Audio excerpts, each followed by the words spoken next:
Hallo zusammen, im heutigen Video möchte ich euch zeigen, wie ihr die Ladekantenabdeckung bei eurem M2 Competition oder einem ähnlichen F-Serie Modell von BMW entfernen könnt.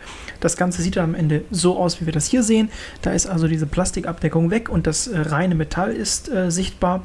Ich entferne die bei mir, da die teilweise Störgeräusche verursacht hat, Ratter und Vibrationsgeräusche. Das möchte ich gerne vermeiden, daher baue ich diese jetzt aus. Sie ist insgesamt mit 4 solcher Spreiznieten, wie wir das jetzt hier sehen, an der Karosserie befestigt. Das heißt, ihr braucht hier so einen Clip-Entferner.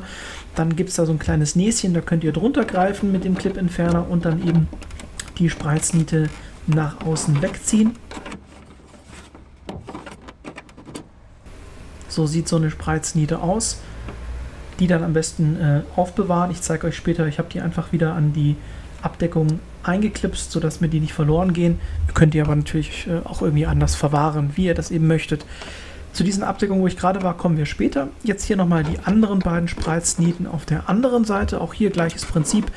In das kleine Näschen rein, die Spreizniete nach oben rausziehen und dann könnt ihr sie auch komplett entnehmen.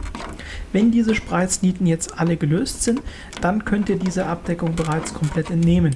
Ich zeige jetzt hier rein informativ auch nochmal, wie ihr an die Schrauben rankommen könntet, die sich sozusagen an dem Kofferraumschloss befinden oder beziehungsweise an dieser Nase für das Kofferraumschloss. Da gibt es hier so beide Abdeckungen und da hat es auch eine kleine Nase, da könnt ihr mit einem Schlitzschraubenzieher vorsichtig drunter und das Ganze ein bisschen nach vorne ziehen und dann kommt ihr da auch mit so einem Clip-Entferner rein und könnt die abnehmen und dann seht ihr hier, habt ihr eben die Möglichkeit an diese Schrauben ranzukommen.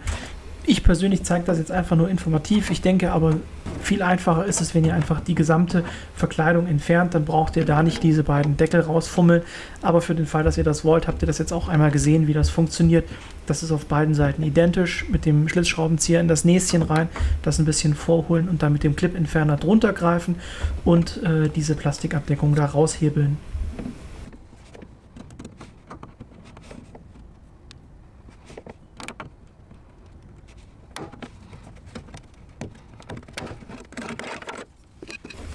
Jetzt sind beide Abdeckungen sozusagen entfernt und jetzt gehen wir her und entnehmen diese Verkleidung, indem ihr einfach an den Seiten, da habe ich angefangen, Seiten und unten, das Ganze durch Hin- und Herwackeln ein bisschen zu lösen. Das Ganze ist wieder über solche Plastikstifte in der Karosserie eingeklipst und eingeklemmt. Deswegen ist da, also finde ich, die beste Lösung, immer so ein bisschen hin und her zu wackeln. Andere reißen einfach einmal fest dran. Da bin ich immer ein bisschen vorsichtiger, aber jeder hat da so seine eigene Methodik. Ich wackel jetzt immer von den Seiten aus und jetzt sieht man schon, jetzt kommen die Stifte, die lösen sich langsam.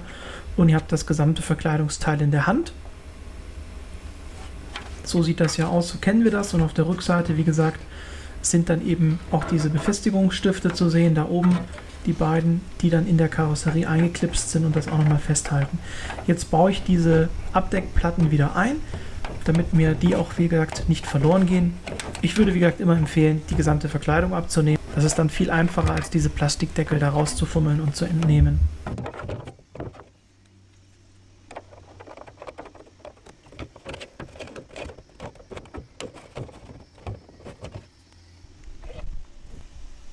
Wenn die Deckel jetzt wieder eingesetzt sind, dann sollte das bei euch eben entsprechend wieder so aussehen. Ich habe das jetzt hier auch einmal gehighlightet.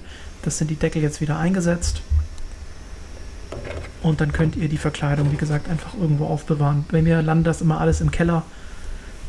Da habe ich schon einen riesigen Haufen von all den Sachen, die ich ausgebaut habe. So sieht die Verkleidung jetzt nochmal von hinten aus. Hier sehen wir auch, wie gesagt, die Löcher für die Spreiznieten, die beiden Plastikstifte, mit denen die Verkleidung in die Karosserie eingeklipst ist. Und jetzt mache ich das, wie ich das so häufig mache.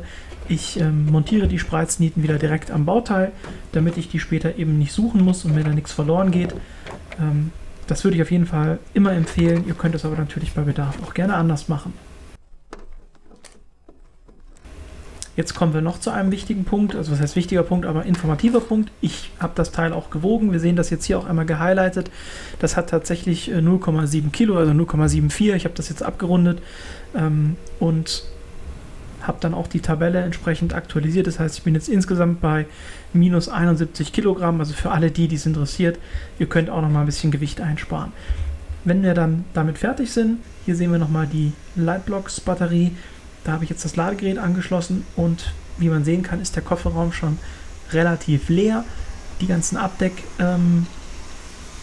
sind weg und eben jetzt auch die Ladekantenabdeckung ist auch entfernt. Ich hoffe, das war hilfreich. Bis zum nächsten Mal. Ciao.